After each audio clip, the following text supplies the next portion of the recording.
कि हमारे लिवर में पानी भर रहा है, तो उसकी वजह से जो ये आपने हमें फंक्शंस बताए, ये कैसे अफेक्ट होने लगते हैं? पानी की शुरुआत इकट्ठा होने की यूजली जो हम देखते हैं इसमें पैरों से होती है।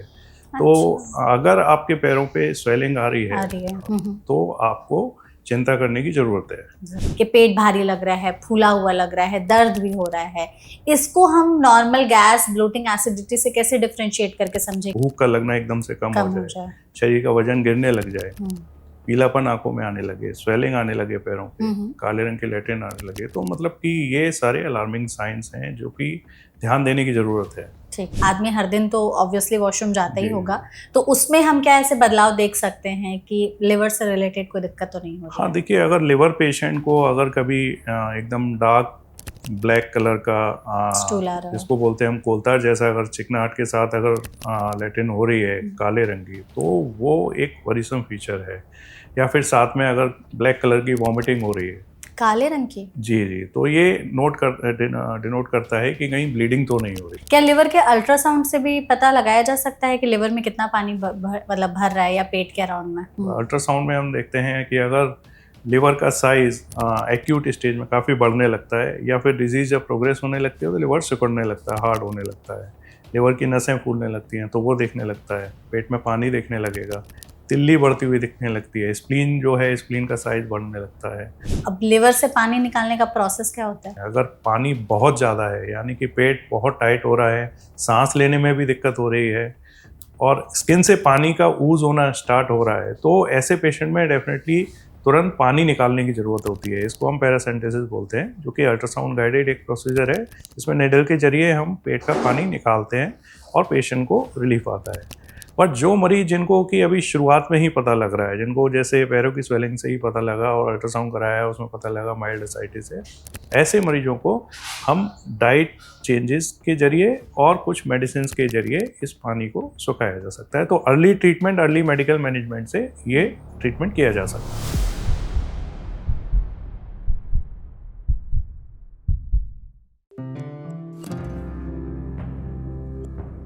क्या आपका पेट बहुत ज्यादा भारी फील हो रहा है, पेट में दर्द भी हो रहा है, ऐसा लग रहा है कि कुछ तो हेवीनेस जैसा फीलिंग आ रही है, लेकिन आप इसे गैस, ब्लोटिंग या एसिडिटी समझकर इग्नोर कर रहे हैं, तो आपको यहाँ पर सावधान होने की जरूरत है।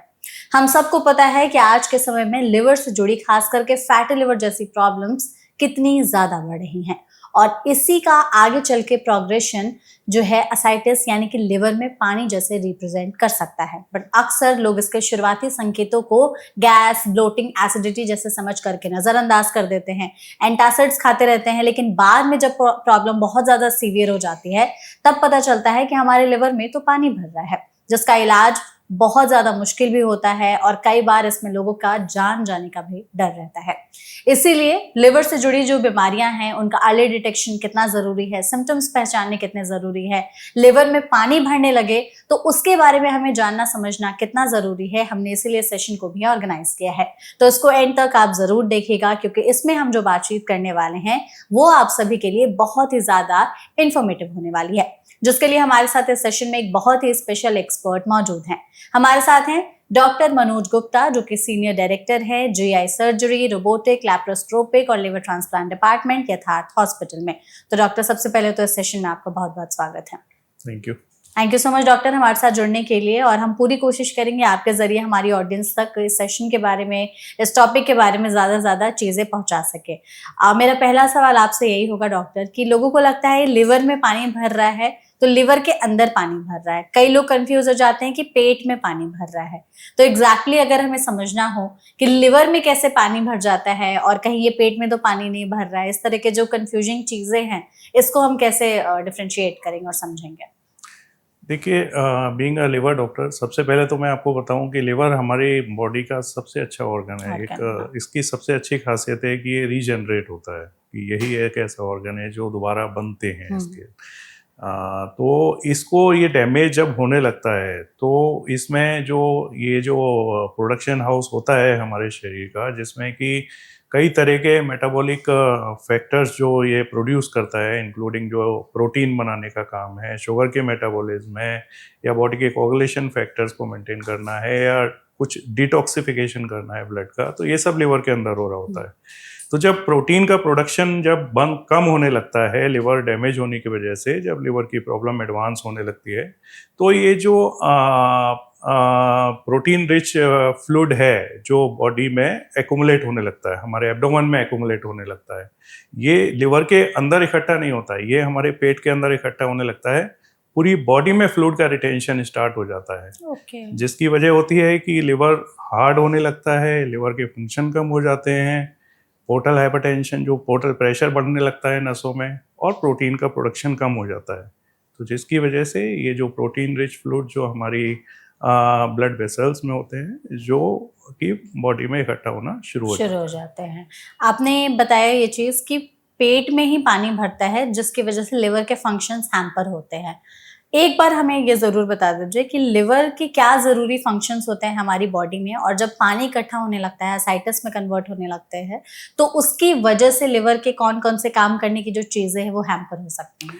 देखिए, जैसे मैंने बताया है कि जब लिवर की प्रॉब्लम एडवांस होने लगती है, तब जब लिवर के फंक्शंस हमारे कम हो जाते हैं, तो वो फंक्शंस क्या हैं? लिवर एक तरह से अगर हम देखें तो वो शरीर का एक मेटाबॉलिक ऑर्गन है, जो कि शरीर के कई सारे फंक्शंस में हेल्प करता है। एक तरह से बोलें कि ये शरीर की बैटरी है। जो हम बोलते हैं कि हार्ट एक मेन ऑर्गन है, तो इसके साथ साथ अगर हम देखें लिवर का भी एक अपने फंक्शंस हैं, जिनकी वजह से हमारे शरीर का मेटाबॉलिज्म चल रहा होता है। ठीक है।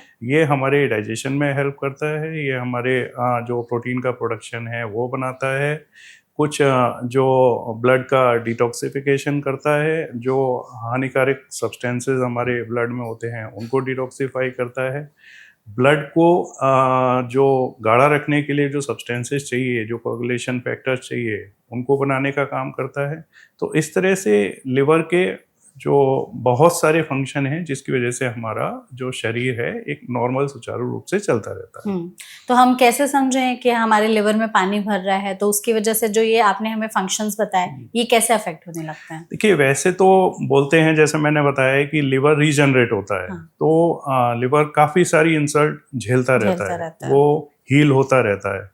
बट जब लिवर के जब असर ज़्यादा आने लगता है, जिसको हम बोलते हैं कि लिवर की प्रॉब्लम एडवांस होने लगती है, लिवर सिरोसिस होने लग जाता है, लिवर हार्ड होने लगता है, लिवर के फंक्शन कम होने लगते हैं, तब मेन जो सिम्टम्स हैं जो हम ज़्यादातर नोटिस करते हैं, यूजुअली एसिम्टोमेटिक ही रहते हैं पेशेंट, बट अर्ली सिम्टम्स में हम देखें तो जल्दी थकान रहना, भूख कम होने लग जाना विदाउट एनी रीज़न, तो ये सबसे ज़्यादा देखने में मिलता है। बिल्कुल। बाकी जो हम देखते हैं, अगर जैसे आप पूछते हैं कि पानी की शुरुआत इकट्ठा होने की यूजुअली जो हम देखते हैं इसमें पैरों से होती है।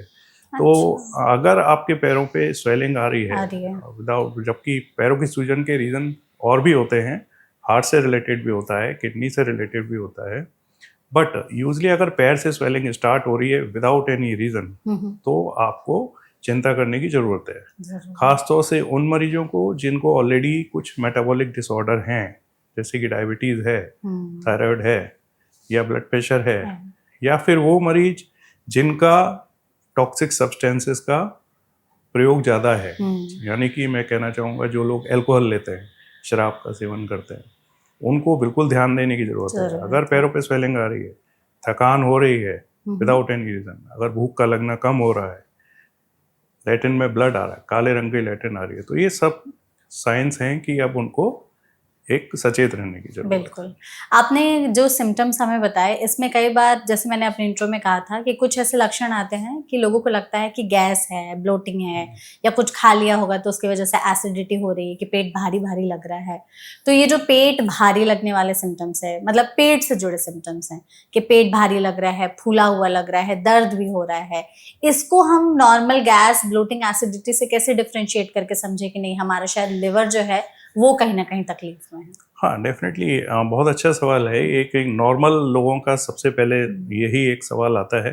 तो डेफिनेटली देखिए, ये जो सिम्टम्स हैं अमूमन सभी लोगों में देखने को मिलते हैं, बट हाँ, अलार्मिंग क्या है? अलार्मिंग यही है कि अगर आपके सिम्टम्स अचानक से विदाउट एनी रीज़न अगर वर्सन होने शुरू हो जाएं, बिगड़ने शुरू हो जाएं, जैसे कि बहुत ज़्यादा ही बढ़ जाएं, तेज़ी से बढ़ने लगें, या फिर साथ में जैसे मैंने बताया कुछ अलार्मिंग सिम्टम्स हैं, जैसे कि भूख का लगना एकदम से कम हो जाए, शरीर का वजन गिरने लग जाए, पीलापन आंखों में आने लगे, स्वेलिंग आने लगे पैरों पे, काले रंग के लेटरिन आने लगे, तो मतलब कि ये सारे अलार्मिंग साइंस हैं जो कि ध्यान देने की ज़रूरत है। ठीक है। कुछ ऐसे जो लक्षण होते हैं ना कि दवाई खाई और मुश्किल से 3-4 दिन में ठीक हो जाते हैं, पर वो हम टाइम कैसे समझे कि 3-4 दिन में भी नहीं ठीक हो रहे हैं, दवाई भी खा रहे तब नहीं ठीक हो रहे, तो ये लक्षण कितने दिनों तक परसिस्ट करे तब हमें तुरंत डॉक्टर को दिखाने की ज़रूरत होती है? देखिए यूजली 4-5 दिन जैसा आपने बताया ये एक नॉर्मल पीरियड है कि अगर आपका डाइजेशन से रिलेटेड है या कोई और नॉर्मल अगर बॉडी की फिजियोलॉजी चेंज हो रही है, तो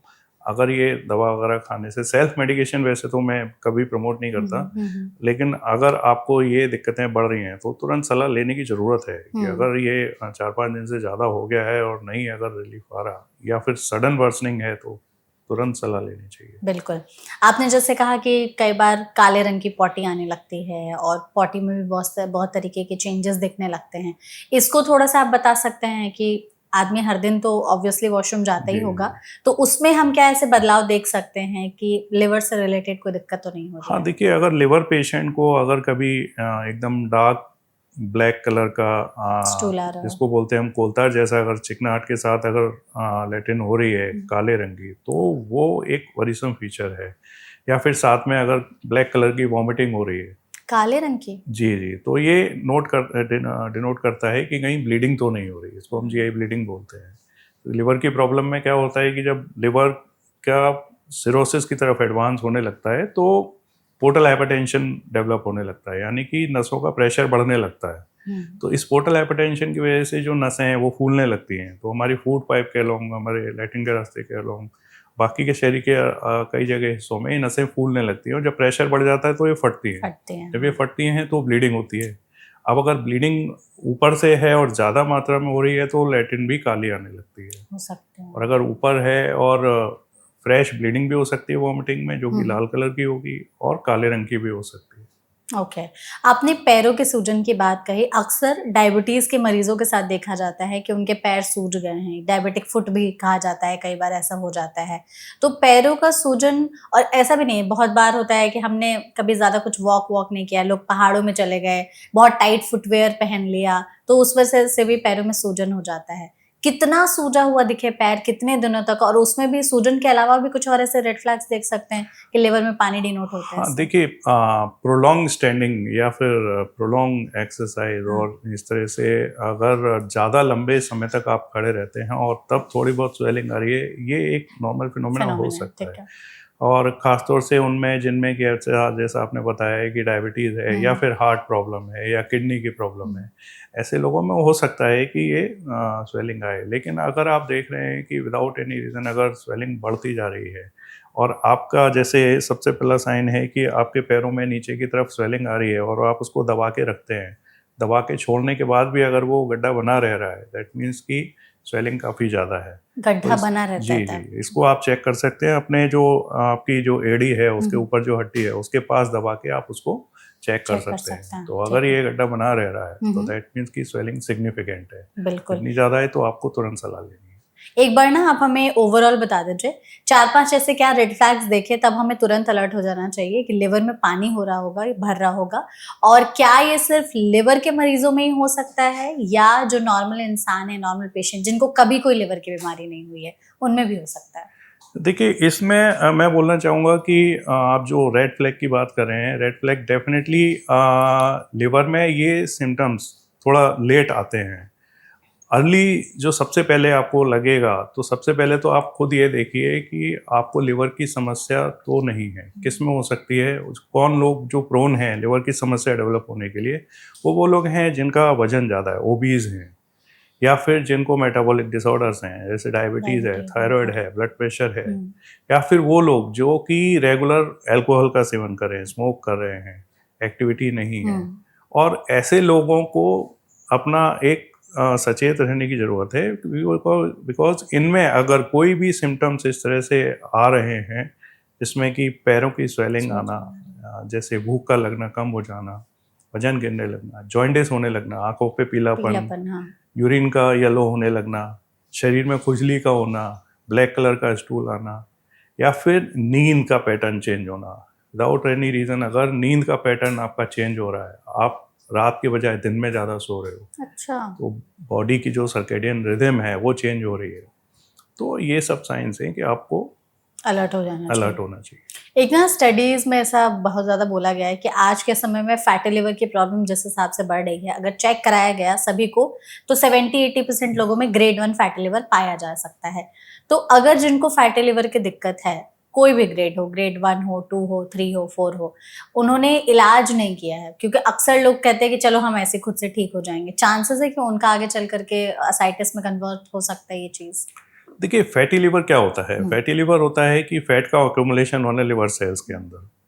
तो जैसा आपने कहा कि अमूमन अगर हम 100 लोगों का अल्ट्रासाउंड एक कराएं तो लगभग 70 से 80% लोगों में ये ग्रेड 1 फैटी लिवर आता है। हाँ। बट मैं ये नहीं कहता कि सबको चिंता करने की ज़रूरत है, बट उन लोगों को खास तौर से चिंता करने की ज़रूरत है जिनके साथ में अगर कोई लिवर की प्रॉब्लम एसोसिएटेड है, या फिर जिनको ये मेटाबॉलिक डिसऑर्डर हैं, या जो ओबीज हैं, जो अल्कोहल का सेवन करते हैं, उन लोगों को डेफिनेटली अपना एक सचेत रहने की ज़रूरत है।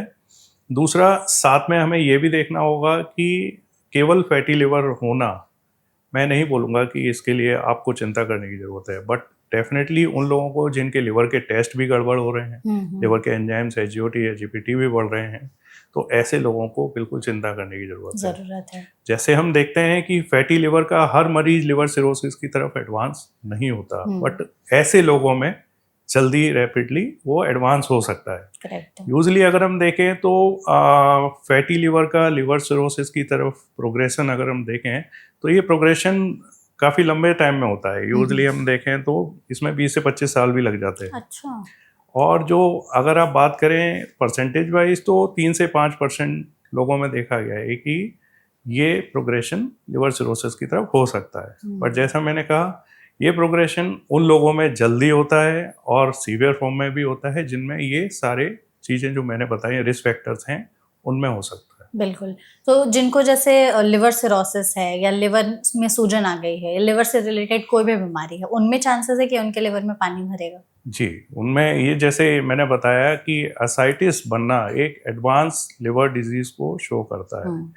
असाइटिस के वैसे ज़रूरी नहीं है कि लिवर ही एक वजह हो, इसकी वजह किडनी की समस्याएं भी होती हैं, इसकी वजह हार्ट रिलेटेड समस्याएं भी होती हैं, थायराइड वगैरह में भी ये प्रॉब्लम आ सकती हैं एडवांस स्टेज में, और भी कई बीमारियां हैं जिस पेंकेटाइटिस है या कुछ और इन्फ्लेमेटरी डिसऑर्डर हैं इनकी वजह से ये प्रॉब्लम होती है। बट जैसे खास तौर से अगर लिवर के साथ ये प्रॉब्लम है तो यूजली इट डिनोट्स कि ये हमारी लिवर की प्रॉब्लम एडवांस हो रही है। इसमें डॉक्टर ये जैसे एक चेन की तरह नहीं है, क्योंकि ऑब्वियसली कहा जाता है कि जिनका बीपी हाई रहता है उनका किडनी भी डैमेज होगा, फिर किडनी डैमेज होगा तो लिवर भी डैमेज होगा, फिर लिवर डैमेज हुआ तो इस तरह से, तो ये फिर साइकिल चलती रहती होगी। बिल्कुल, हमारे सारे शरीर के जो ऑर्गन्स हैं वो एक दूसरे को सपोर्ट कर रहे होते हैं। हाँ। तो ये देखा जाता है कि अगर कोई ऑर्गन डैमेज है तो वो बाकी ऑर्गन्स पे इफेक्ट आना उसका एक नॉर्मल है। तो जैसे हम देखते हैं कई लिवर के मरीजों में जब प्रॉब्लम एडवांस होने लगती है तो वो किडनी पे भी इफेक्ट आने लगता है, हार्ट पे भी इफेक्ट आने लगता है। तो ठीक है, तो इसलिए मतलब एक को सही रखेंगे तो मोस्टली धीरे धीरे सारी चीजें भी सही हो जाएंगी। हम जैसे अगर टेस्ट की बात करते हैं तो आजकल हेल्थ चेकअप्स का जमाना है, लोग खुद से टेस्ट करा लेते हैं। लिवर फंक्शन टेस्ट बहुत ही कैजुअल टेस्ट है जो हर कोई जाके करा लेता है। लिवर फंक्शन टेस्ट से हम पता लगा सकते हैं कि असाइटिस है या नहीं है, उसके कुछ ऐसे मार्कर्स देख करके? देखिए, असाइटिस एक अपने आप में जैसे मैंने बताया ये एडवांस लिवर की तरफ अगर प्रॉब्लम ज़्यादा बढ़ रही है तो डिनोट होता है। डेफिनेटली आपके लिवर के टेस्ट में अगर आपके बिलिरुबिन लेवल बढ़ रहा है या एसजीओटी या जीपीटी लेवल भी साथ में इसमें बढ़ रहा है। दूसरा है एल्बुमिन लेवल, अगर आपका सीरम एल्बुमिन लेवल कम होने लगे और आपका विदाउट एनी रीज़न, तो ये एक सबसे बड़ा फैक्टर हो सकता है कि अगर एल्बुमिन लेवल कम होने लगेगा तो उसको जो पानी को नसों में रोकने की क्षमता है शरीर की वो कम होने लगती है, जिसकी वजह से वो प्रोटीन रिच फ्लूइड हमारे पेट में, हमारे पूरे शरीर में इकट्ठा होने लगता है, लंग्स में भी आने लगता है, तो जिससे सांस की दिक्कत होने लगती है अगर वो बीमारी और एडवांस होती हो गई हो तो। अभी जैसे जो आपने हमें टेस्ट में बताए ये सारी चीज़ें, तो एक बार हमें ज़रूर बता दीजिए कि अगर कोई एलएफटी कराने के लिए गया है, liver function test, bilirubin, albumin, SGOT और एसजीपीटी के क्या मार्कर्स देखे कि इससे ज़्यादा बढ़ा है तो हमें एक बार डॉक्टर से कंसल्ट कर लेना चाहिए?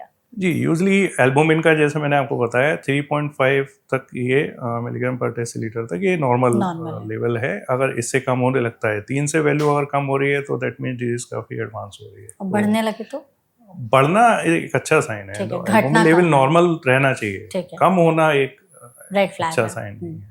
इसके साथ में पीटीआईएनआर का टेस्ट होता है, जो कि अगर लिवर प्रॉब्लम एडवांस होती है तो आईएनआर लेवल बढ़ने लगता है, खून पतला होने लगता है। ठीक है, और एसजीओटी एसजीपीटी? एजीओटी एजीपीटी यूजली हम देखते हैं कि जो अल्कोहलिक हैं उनमें एजीओटी लेवल काफ़ी बढ़ जाते हैं। जाता है। और एजीपीटी जो हमारा डिनोट करता है कि लिवर सेल्स सोनी डैमेज हो रही हैं, तो एजीपीटी अगर बढ़ रहा है तो लिवर सेल्स डैमेज होने का जो पैटर्न है वो दिख रहा होता है। देखा होता है। क्या लिवर के अल्ट्रासाउंड से भी पता लगाया जा सकता है कि लिवर में कितना पानी मतलब भर रहा है या पेट के अराउंड में? जी जी बिल्कुल। तो जैसे एक रूटीन टेस्ट के बाद अगर हम आगे बात करें तो इसमें रेडियोलॉजी आता है। क्लिनिकल बात हम ऑलरेडी कर चुके हैं, तो रेडियोलॉजी में हम सबसे पहले देखते हैं अल्ट्रासाउंड। अल्ट्रासाउंड में हम देखते हैं कि अगर लिवर का साइज एक्यूट स्टेज में काफ़ी बढ़ने लगता है या फिर डिजीज जब प्रोग्रेस होने लगती है तो लिवर सिकुड़ने लगता है, हार्ड होने लगता है, लिवर की नसें फूलने लगती हैं तो वो देखने लगता है, पेट में पानी दिखने लगेगा, तिल्ली बढ़ती हुई दिखने लगती है, स्प्लीन जो है स्प्लीन का साइज बढ़ने लगता है। तो ये सारे फैक्टर हमारे दिखा रहे होते हैं कि लिवर की प्रॉब्लम बढ़ रही है। बढ़ रही है। तो इसमें डॉक्टर जैसे अगर अल्ट्रासाउंड कोई कराने के लिए गया है तो क्या बोले, लिवर का कराना है, पेट का नहीं कराना है देखिए, या ओवरऑल कैसे? एक अल्ट्रासाउंड एक नॉन इन्वेजिव टेस्ट है, इससे किसी को यूजली हार्म नहीं हम नहीं होता, होता तो है। ये होल एब्डोमेन कराना एडवाइजेबल है, बिकॉज ठीक है। इससे पूरी बॉडी की स्क्रीनिंग भी साथ में हो जाती है। अभी आपने जैसे कहा ना कि जो लोग शराब का कंजप्शन करते हैं तो उनमें चांसेस ज़्यादा होते हैं, तो हम थोड़ा सा इस पर भी बात कर लेते हैं कि अक्सर लिवर की बीमारियों को देखा जाता है ये कि जो लोग शराब पीते हैं उनमें ज़्यादा चांसेस है, पर आज के समय में जो लोग शराब नहीं पीते हैं उनमें भी लिवर की बीमारियां देखी जा रही है। सबसे पहले कितने समय तक अगर किसी ने शराब पी है, किस मात्रा में अगर पी है, तो उनमें जाकर के लिवर डिजीज इतना ज़्यादा प्रोग्रेशन कर सकता है और उसकी वजह से लिवर में पानी भर सकता है? देखिए, लिवर के डिजीज़ के लिए ऐसा कोई सेफ लिमिट मैं नहीं बोलूँगा कि अल्कोहल के लिए कोई सेफ लिमिट है या कोई सेफ ड्यूरेशन है जिसमें हम इसको मैं प्रमोट नहीं करना चाहता है, बिकॉज इसका कोई सेफ लिमिट नहीं है। फर्स्ट एंड फॉरमोस्ट कि इसमें ऐसी कोई लिमिट नहीं है कि जिसका एक हम दें मात्रा और वो लें आप और लिवर सही रहेगा, ऐसा बिल्कुल भी नहीं है। किसी पर्सन के लिए छोटी मात्रा भी काफ़ी डेंजरस हो जाती है, किसी के लिए बहुत ज़्यादा मात्रा में अगर ले रहा है, लंबे टाइम तक भी ले रहा है, तो किसी में वो भी नहीं होता। तो इसका कोई पैटर्न नहीं है, सेफ लिमिट नहीं है। बट यूजली जो हम देखते हैं कि जो लोग लंबे समय तक अगर काफ़ी मात्रा में ले रहे हैं तो उनको ये प्रॉब्लम होना ही है for sure. It's not about liver, बाकी के ऑर्गन है, पेंक्रियाज है, हार्ट है, सब पे असर आता है। करेक्ट है। तो अगर डॉक्टर जैसे किसी ने लेट सपोज 10 साल तक शराब पी है, अगर वो पी रहे हैं, अब उनको अक्ल आ गई कि चलो अब छोड़ देना चाहिए, तो उन्हें लगता है कि मैंने छोड़ा, मेरी सारी बीमारियां खत्म हो जाएंगी, ऐसा है कि शराब छोड़ते ही इन सब बीमारियों का खतरा कम हो जाता है या उसमें थोड़ा टाइम लगता है? देखिए, उनको अपने शरीर पे खुद से चेंजेस दिखने लगते हैं। जो अगर रेगुलर ड्रिंकर हैं, मैं शुरुआत में हो सकता है थोड़ी सी दिक्कतें हों, थोड़े विड्रॉल सिम्टम आए, घबराहट, बेचैनी रहे, नींद का पैटर्न चेंज हो, बट उससे घबराने की ज़रूरत नहीं है आपको। लेकिन अगर आप जब छोड़ दोगे तो बॉडी में एक नई एनर्जी, नई ऊर्जा जो बोलते हैं हम, वो आनी शुरू हो जाती है, जिसका असर आपको धीरे धीरे पता लगने लगता है। तो ये तो मैं नहीं बोलूँगा कि जो डैमेज ऑलरेडी हुआ है आपका लंबे टाइम तक लेने की वजह से वो कितना रिवर्सेबल होगा, बट डेफिनेटली आपको खुद से चेंजेस दिखने लगते हैं एक लॉन्ग टर्म में जाते जाते। ठीक है। और जो लोग शराब का सेवन नहीं करते हैं, नॉन अल्कोहलिक लिवर डिजीजेस जो आजकल बहुत ज़्यादा बढ़ रही हैं, तो फिर बिना शराब पिए भी लिवर की बीमारियां कैसे बढ़ रही हैं? वो क्या ऐसी चीज़ें कर रहे हैं? डेफिनेटली ये एक बड़ा कंसर्न है जिसको हम बोलते हैं MASH, metabolic disorder associated liver disease. तो मोस्टली जैसा मैंने बताया, इसमें रिस्क फैक्टर्स होते हैं कि जो लोग ओबीज हैं, मॉर्बिडली ओबीज है, जिनका वजन ज़्यादा है, या फिर जिनको मेटाबॉलिक डिसऑर्डर हैं जैसे डायबिटीज़ है, थायराइड है, या फिर ब्लड प्रेशर की शिकायत है, या फिर लिवर से एसोसिएटेड और भी डिजीज हैं, तो उनकी वजह से भी लिवर डैमेज होता है। तो अगर आप बात करें कि लिवर के और क्या वजह हो सकती हैं, तो जो अल्कोहल के अलावा ये सारे फैक्टर्स हैं, या फिर कोई वायरल इन्फेक्शन है जो कि लॉन्ग टर्म से चल रहा है, जैसे कि हेपेटाइटिस बी है, हेपेटाइटिस सी है, हाँ। इसकी वजह से भी लिवर पर प्रॉब्लम आ रही होती है। कुछ ऑटो इम्यून डिसऑर्डर होते हैं जो बॉडी की इम्यूनिटी ही लिवर को डैमेज कर रही होती है। तो कुछ और भी बीमारियां हैं जो आनुवंशिक बीमारियां हैं, उनमें भी लिवर पे प्रॉब्लम आता है और इसकी वजह से लिवर डैमेज होता है। हुँ। इसमें ही डॉक्टर ये चीज़ बताइए कि अगर जैसे कोई शराब नहीं पी रहा है, लेकिन ये सारी चीज़ें आपने कही, फूड कल्प्रिट्स भी हैं कुछ कि खाने की चीज़ें जो हैं, वो हमें इस तरीके की प्रॉब्लम की तरफ धकेल रही हैं? हाँ, डेफ़िनेटली फूड, जैसा मैंने आपको बताया कि ओबेसिटी एक रिस्क फैक्टर है, तो हुँ, ओबेसिटी बढ़ने का रीज़न क्या है? उसका रीज़न है जंक फूड का सेवन। हुँ, हुँ, जो प्रोसेस्ड फूड आइटम्स हैं, जो कि कैन्ड फूड है, तो उसको लेने की जो है, और सॉफ्ट ड्रिंक्स वगैरह हैं, जिनकी वजह से ये जो शुगर रिच जो हम काफ़ी सारे ड्रिंक्स जो ले रहे हैं, इनकी वजह से भी लिवर पे जो फैटी लिवर और गंदा फैट है जिसको हम बोलते हैं, वो एक्युमुलेट होने लगता होने है और लगता वो है। प्रोग्रेस करता है। तो खाने की चीज़ों में क्या जैसे नॉन-वेज अगर जो लोग ज़्यादा खाते हैं या जंक फूड वगैरह प्रोसेस्ड ये सब भी हाँ, अफ़ेक्ट करते हैं? डेफ़िनेटली जंक फूड है, या फिर मैं बोलूँगा रेड हुँ, मीट ख़ास तौर से इसमें फैट का जो मात्रा है ज़्यादा है, तो उसकी वजह से भी रिस्क ज़्यादा होता है। ठीक है। तो ये फूड कल्प्रिट्स हैं। जी। अब जैसे अगर हम ट्रीटमेंट पर आते हैं कि अगर लिवर में पानी लेट्स सपोज़ किसी को भर रहा है, ये चीज़ें पता चल गई। सबसे पहले ये बताइए कि कोई बीमारी की वजह से होती है कि लिवर सिरोसिस में पानी भर रहा है, फैटी लिवर में या लिवर में सूजन हो रही है तो, या नॉर्मल भी ऐसा होता है कि भर सकता है पानी? देखिए, जैसे मैंने बताया, लिवर एक अकेला ऑर्गन नहीं है जिसकी वजह से ये पानी भरना शुरू हुँ, होता हुँ, है। हुँ। इसमें और भी बीमारियाँ कुछ हैं, जैसे सबसे ज़्यादा जो हम देखते हैं, ट्यूबरक्लोसिस। जो ट्यूबरक्लोसिस का इन्फेक्शन है, इंडियन पॉपुलेशन में बहुत ज़्यादा देखने में मिलता है। हुँ, तो अगर वो हम सबसे पहले उसको रूल आउट कर रहे होते हैं। बाकी के ऑर्गन, जैसे मैंने बताया, किडनी पे असर है, अगर हार्ट पे असर है, थायराइड है, तो इन सब की वजह से भी ये पानी आने के चांसेस होते हैं। ठीक है।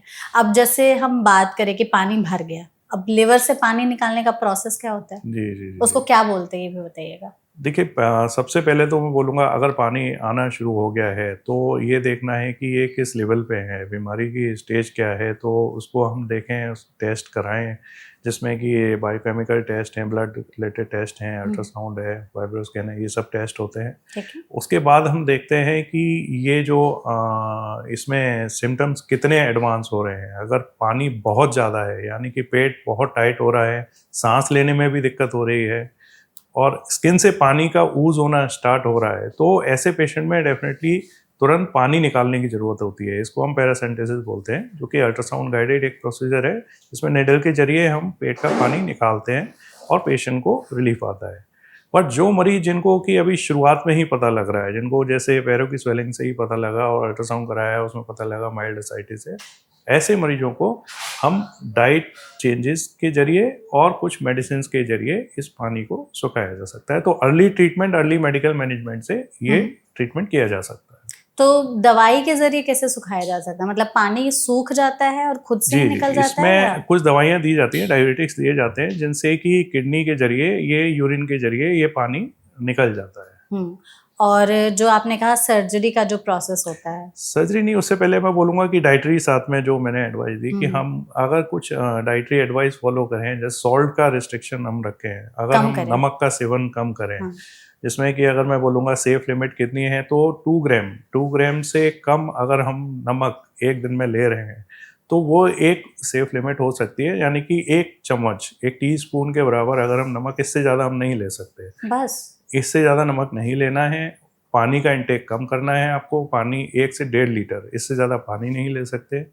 प्रोटीन का सेवन ज़्यादा करें, हुँ, अंडा है, सोया, पनीर डालें, ये सब इनका सेवन ज़्यादा करें, इससे कि बॉडी में जो प्रोटीन का प्रोडक्शन कम हो रहा है, उसका अगर भरपाई हो पाए, तो उससे भी ये असर आना शुरू होता है। हुँ, और जहाँ तक बात रही सर्जरी की, तो सर्जरी डेफ़िनेटली उन मरीजों को जिनको कि अगर मेडिकल मैनेजमेंट, डाइटरी मैनेजमेंट और लंबे टाइम तक अगर इफ़ेक्ट नहीं आ रहा, बार-बार पेट से पानी निकालना पड़ रहा है, हुँ, हुँ, यानी कि जिनको पानी इतना भर जा रहा है, रैपिडली एक्युमुलेट हो रहा है कि बार-बार पानी निकालना पड़े निडल के ज़रिए, साँस में दिक्कत हो रहा हो, तो ऐसे मरीजों को बिल्कुल मैं सजेस्ट करना चाहूँगा कि ये डिज़ीज़ आपकी बहुत एडवांस हो रही है। ठीक है। यानी कि आप एक advance liver disease, liver cirrhosis की तरफ जा रहे हैं, और ऐसे में इसको हम बोलते हैं इंट्रैक्टेबल एसाइटिस, जिसको कि मेडिकल मैनेजमेंट और इस तरह से पैरासिंथेसिस से भी अगर रिलीफ नहीं है तो इन मरीजों को लिवर ट्रांसप्लांट की जरूरत पड़ती है, जिसमें ये